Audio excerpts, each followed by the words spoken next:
Hello, everybody. Welcome to the newest podcast in YouTube history.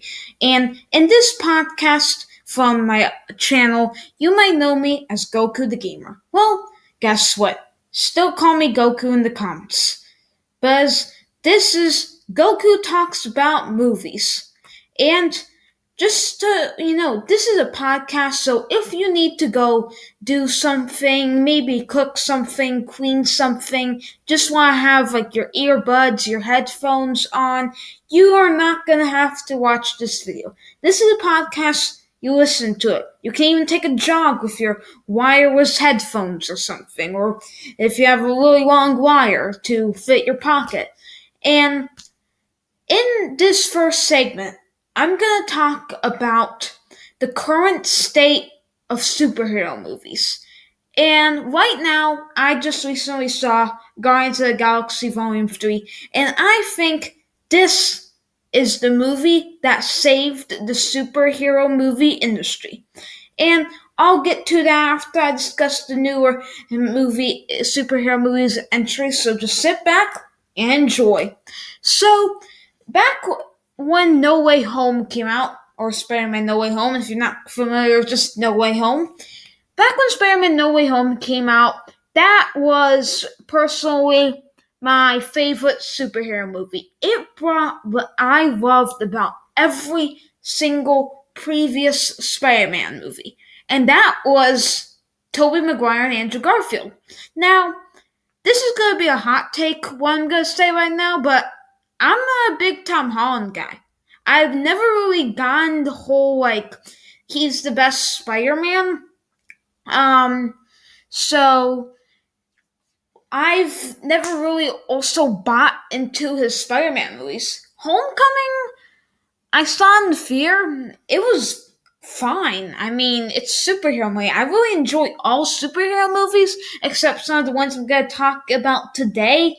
But it just really wasn't still as good as the previous ones. Now, a lot of you also think, well, Andrew Garfield wasn't that good. That's what you think. I think he was a perfect Spider-Man and Peter Parker. And then Far From Home came out. It was better than Homecoming. I liked it more than Homecoming. And then No Way Home came out, and then that's where I decided, okay, I like Tom Holland's Spider-Man. But I didn't like it because of Tom Holland's Spider-Man. I liked it because Tobey Maguire was in it, Andrew Garfield was in it, Green Goblin, Willem Dafoe, I forgot Dr. Octopus's acting name. It had Jamie Foxx again. It had all of those great actors in superhero movies, and I finally got to see that Tom Holland was dealing with some type of grief, as they never showed him dealing with any struggles, like Uncle Ben dying, and that kind of gave me a real frustration as a hardcore superhero fan, and I mean, sure, you might say, well, he had struggles. He's trying to balance his teen life with his superhero life. But that is something all Spider-Mans have had.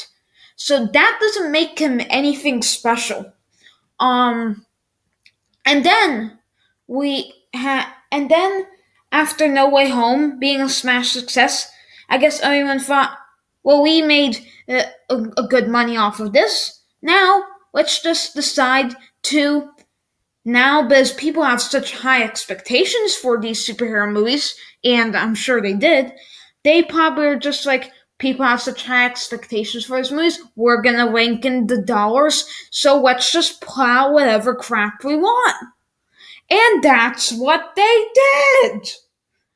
And so now we have Thor: Love and Thunder.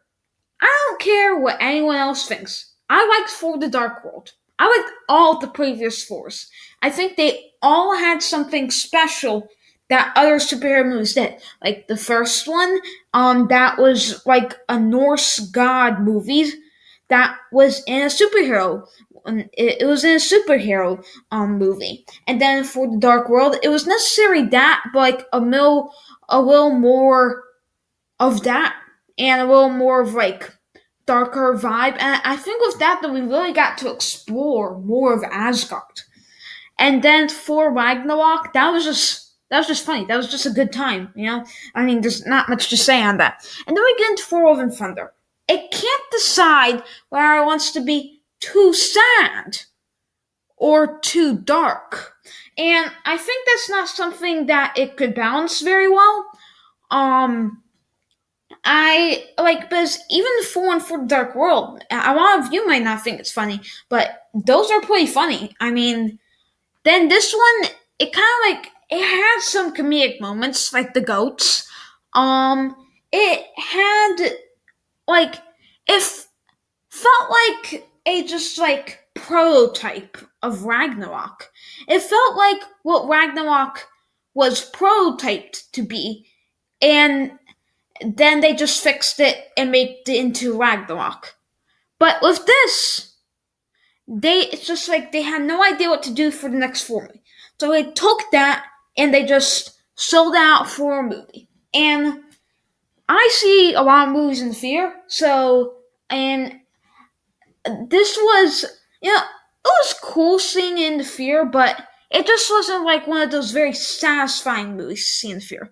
And you see, it just wasn't as good as I expected. I had very high expectations. I seen the trailer. I thought it would be funny.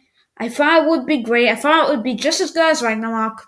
Well, actually, at that time, I didn't see Ragnarok, but I just thought it would be a great superhero movie that I would enjoy, have a fun time with.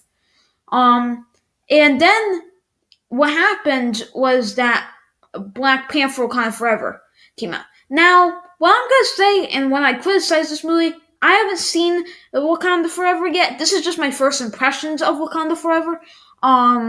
So, I forgot the Black Panther actor's name now. But like, Chadwick Boseman. Chadwick Boseman died. They didn't have a Black Panther, and they made this like a ceremonial movie. And I'm not saying that's bad, but if you can't really have Black Panther, which the movie is titled Black Panther Wakanda Forever, what gives you that right to say Black Panther? And that is my first impression criticized. Now, by the time maybe next week I'll have that movie watched, I'll be able to give my actual impression on this movie as a whole. But so far, that's my impression. And then now we get into Ant-Man and the Wasp: Quantum Mania. Now, I liked it. I had a fun time with it. I honestly did. I see it in IMAX 3D, and it was a fun time, but it just was ruined because of the actors just being too old, simply. I think that they could have maybe chose a little bit of a different story for the actors being too old, because of the actors being too old, and like they even like they even started out as a Spider-Man movie. Like, I know these Spider-Man movies are very popular, but Ant-Man's Ant-Man, Spider-Man, Spider-Man. They're two different, very different movies. So I had a fun time with it, like I said, but they were too old. They could have chosen a different story. I did like the villain. I think that's a very strong part for the movie. Kang the Conqueror is a very intimidating villain, and the guy didn't do a bad job as this type of villain. I'm not very familiar with Kang the Conqueror from the comics. I haven't really read the comics, so I mean, I don't really know. You can put that in the comments if he did an accurate job. I'm not saying he did an accurate or not accurate job. I'm just saying he did an all-right job as an intimidating villain. And then like I think maybe for Ant-Man and the Wasp: Quantumania, they probably should have maybe instead of doing that story, they should have made it like where he was in retirement and he was getting out of retirement to stop this villain and save his friend. Like it could have been with the quantum realms and that stuff, but just about him like coming out of retirement, maybe that kind of thing. I just think Paul was a bit too old, and I'm a big Paul Rudd fan, to be honest. I'm a bit. I like Paul Rudd. He's not bad. So I understand that he tried even being older, but it just didn't have that same magic.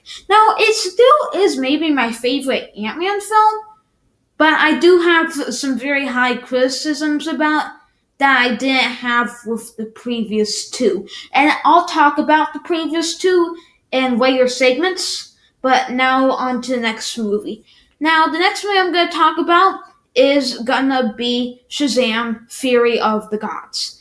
Now, we're moving out of Marvel territory. Marvel has been putting out a lot of movies lately, so we're moving out of that territory. We're getting into DC territory on Shazam! Fury of the Gods.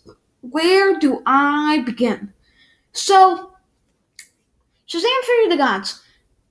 It really didn't have anything that could have done bad. I mean, it could have been an honestly great movie. The actors weren't too old. It didn't. I heard that like it wasn't drawing from the comics. So if it wasn't drawing from the comics, they really had a lot of creativity that they could have used, and they didn't use that creativity. They just figured that okay, the first one was really well liked, and they just fell apart with this one because they thought it was well liked. We don't need to put in that much effort. Maybe we'll replicate the same success. And I watched some movie critics on here YouTube, and they don't like it either. And as I'm a movie critic now myself, I I really need to like so anyone who saw us in the fear and is disappointed. You're not alone in this. I've seen other people who don't like this. I don't like this. I watch a lot of movies. I'm like the go-to dude for movies. I'm like super movie dude or something. That's what this podcast should be called. Super movie dude, the podcast.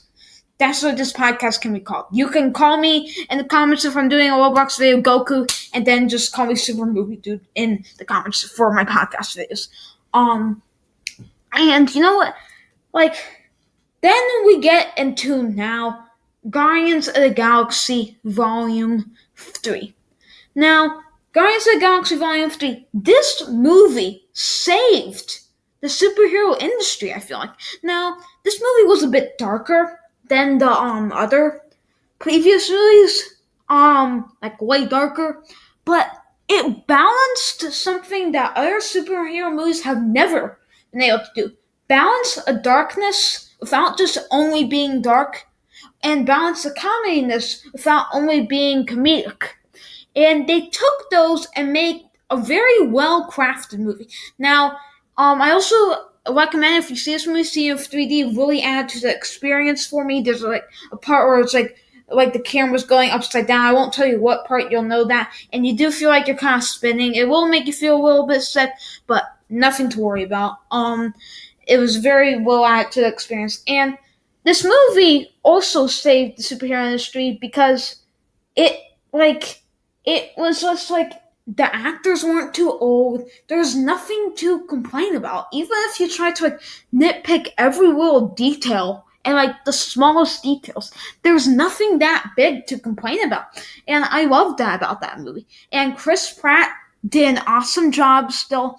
They did well going off for Gamora, who lost her memory. It was very emotional, and you can like it felt like these actors weren't just acting it. It really felt like Chris Pratt was sad over Rocket almost dying.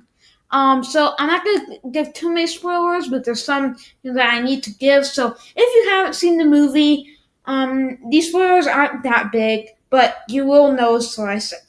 And you know, it just really felt like it, and the soundtrack was an amazing soundtrack. The previous two had great soundtracks, but this had better soundtracks even. Like Who doesn't love jamming out to No Sleep Till Brooklyn?